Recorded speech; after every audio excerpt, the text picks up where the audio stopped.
नमस्कार। मैं राजेश कुमार चंदन मेमोरियल विकलांग विकास समिति लखनऊ से।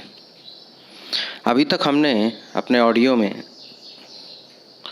लो विज़न क्या होती है, इसकी अनेकों जो एक्ट हैं, पीडब्ल्यूडी एक्ट, आरपीडब्ल्यूडी एक्ट और डब्ल्यूएचओ के द्वारा जो भी परिभाषाएं हैं वो बताई। कैसे लो विज़न बच्चों के लिए कक्षा प्रबंधन किया जाता है। अब हम बात करते हैं कि इनके जो शिक्षा ग्रहण करने में जो उपयोगी उपकरण हैं, यानी कि उपयुक्त शैक्षिक उपकरण हैं, वो कौन कौन से होते हैं और किस प्रकार से उनका यूज़ किया जा सकता है। तो आइए हम जानने की कोशिश करते हैं कि कोई भी एक उपकरण सभी अल्प दृष्टि बाधित बालकों के लिए उपयुक्त नहीं होता। इन उपकरणों का चयन तथा प्रयोग करने के लिए प्रशिक्षण कई बातों पर निर्भर है, जिसमें दृष्टि दोष उत्पन्न होने के कारण तथा अवशिष्ट दृष्टि की मात्रा के साथ साथ, यानी कि बची हुई जो दृष्टि की मात्रा है उसके साथ साथ अल्प दृष्टि बाधित बालक द्वारा सूक्ष्म अथवा स्थूल मांसपेशियों पर नियंत्रण, सीखने के लिए अभिप्रेरणा तथा उसकी विशिष्ट आवश्यकताएं सम्मिलित की जाती हैं। अल्प दृष्टि बाधित बालकों के लिए उपयुक्त शैक्षिक सहायक उपकरण जो हैं, उपकरणों को मोटे रूप में हम 3 भागों में डिवाइड करते हैं। नंबर 1 होता है ऑप्टिकल, यानी कि प्रकाशीय सहायक उपकरण, और दूसरा जो है नॉन ऑप्टिकल सहायक, यानी कि अप्रकाशीय सहायक उपकरण, तथा जो तीसरा है वह हम इलेक्ट्रॉनिक सहायक उपकरण या साधनों के रूप में समझ सकते हैं, वर्गीकृत कर सकते हैं।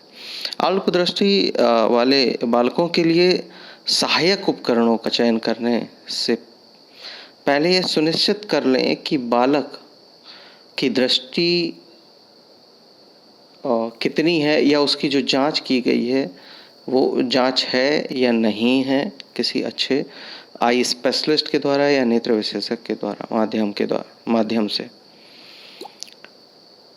आइए हम अब बात करते हैं कि जो पहला पॉइंट है अप्रकाशीय उपकरण, जिसको हम कह सकते हैं नॉन ऑप्टिकल डिवाइस। हम यहाँ पे नॉन ऑप्टिकल डिवाइस की चर्चा करते हैं।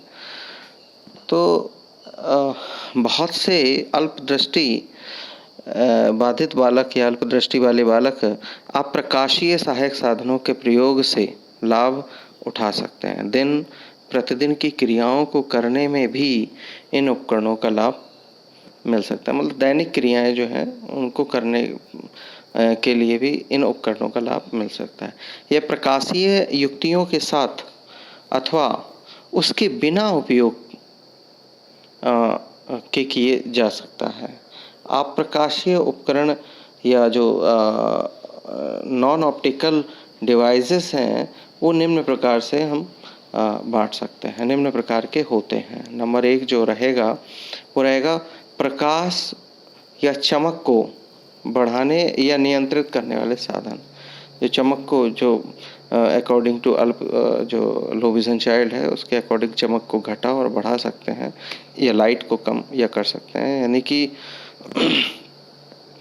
इसमें आता है एक अवशेषी लेंस, एब्जॉर्बिटिव लेंस जिसको बोलते हैं, अवशोषी लेंस जिसको एब्जॉर्बिटिव लेंस कहते हैं।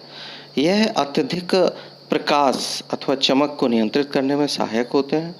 जैसे धूप के चश्मे हैं, मेज पर रखने वाले टेबल लैंप हैं, जिसको इधर उधर घुमाना संभव होता है। जो चश्मे होते हैं, जो टेबल लैंप होते हैं, वो इधर उधर हम घुमा सकते हैं। चमक को नियंत्रित करने वाले फिल्टर, बहुत ज़्यादा चमक है तो उसको नियंत्रित करने के लिए फिल्टर का प्रयोग किया जा सकता है। अब हम बात करते हैं इसका जो दूसरा पॉइंट है, वो पॉइंट आता है कि पृष्ठभूमि से रंग विभेद बढ़ाने के साधन, यानी कि कलर कंट्रास्ट को बढ़ाने के जो साधन होते हैं वो।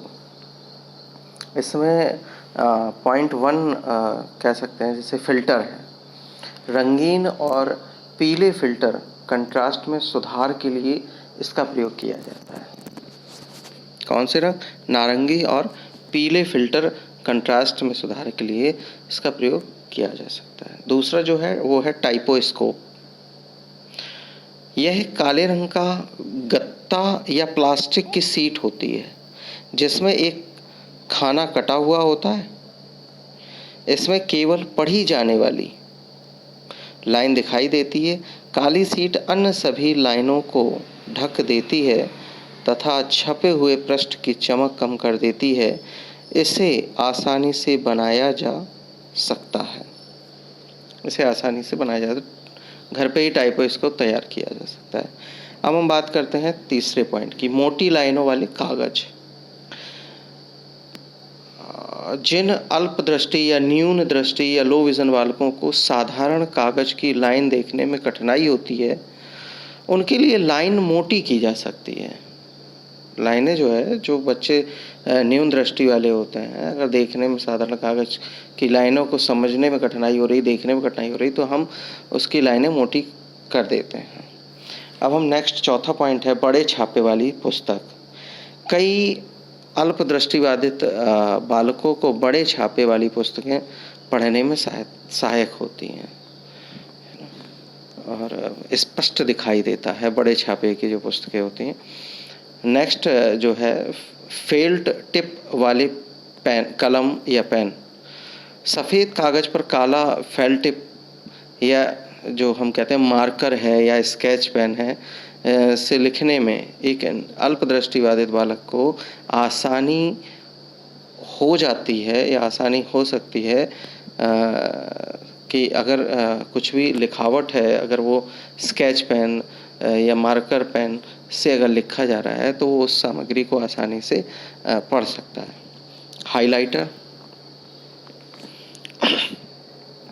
हाइलाइटर कलम बाजार में आसानी से उपलब्ध होती है। इस कलम की सहायता से लाइन का कंट्रास्ट जो है स्पष्ट किया जा सकता है। जैसे कि आप लोग जो है ना, सभी लोग हाइलाइटर का प्रयोग, कुछ लोग अत्यधिक मात्रा में करते हैं हाइलाइटर, कि जो बहुत इम्पोर्टेंट लाइनें होती हैं उसको हाईलाइट करने के लिए उसको अंडरलाइन कर देते हैं, है ना। तो डिफरेंट कलर के हाइलाइटर आते हैं, आप उसका प्रयोग कर सकते हैं। और ये इसका प्रयोग न्यून दृष्टिबाधित बालकों के लिए, अल्प दृष्टिबाधित बालकों के लिए, लो विजन बालकों के लिए बहुत अत्यधिक अच्छा होता है और उनको सुविधा होने लगती है समझने में। जो चीज़ लिखी होती है उसको समझ लेते हैं वो लोग। अब हम बात करते हैं चमक रहित सतह। न्यून दृष्टि अल्प दृष्टिबाधित बालक जहाँ कार्य करेगा उसकी सतह में चमक नहीं होनी चाहिए। चमक जो है ना हो तो ज़्यादा अच्छा है। तो इस प्रकार से ये जो है ना 7 पॉइंट हैं कलर कंट्रास्ट को बढ़ाने के लिए साधन जो हैं, ये इस तरीके से। अब हम बात करते हैं स्पर्शीय श्रवण रूप से सहायता देने वाले साधन। इसमें पहला साधन जो है वो है टेप रिकॉर्डर।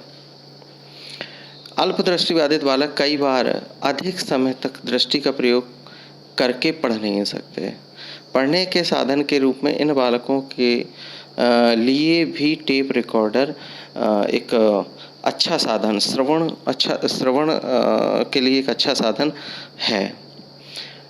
इसके आगे हम बात करते हैं लिखने का फ्रेम, राइटिंग फ्रेम जिसको बोलते हैं, लिखने का फ्रेम या राइटिंग फ्रेम। इस फ्रेम में बनी लाइनों को एक न्यून दृष्टि बालक या अल्प दृष्टि बालक आसानी से स्पर्श करके समझ सकता है तथा उसके बीच से लाइन सीधी रख कर लिख सकता है।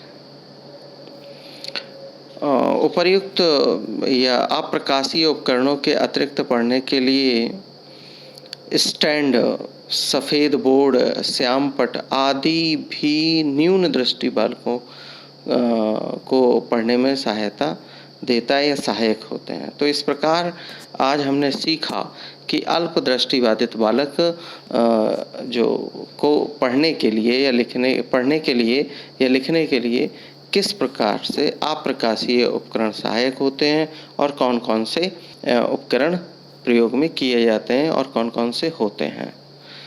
उम्मीद है कि सभी को कुछ न कुछ तो समझ में आया। अगर जो बच्चे सुन रहे हैं उनको समझ में ज़रूर आया होगा, जो नहीं सुन रहे हैं उनकी तो कोई गारंटी नहीं है, क्योंकि बहुत कम ही लोग मैं ऑडियो भेजूँ या वीडियो भेजूँ या कोई भी मैटर भेजता हूँ या तो सभी बच्चे रिस्पॉन्स नहीं करते अच्छी तरीके से। तो सभी लोग ऑडियो सुनेंगे तो मुझे उम्मीद है कि नॉन ऑप्टिकल डिवाइसेस के बारे में अच्छी तरीके से जान पाएंगे, समझ पाएंगे। धन्यवाद।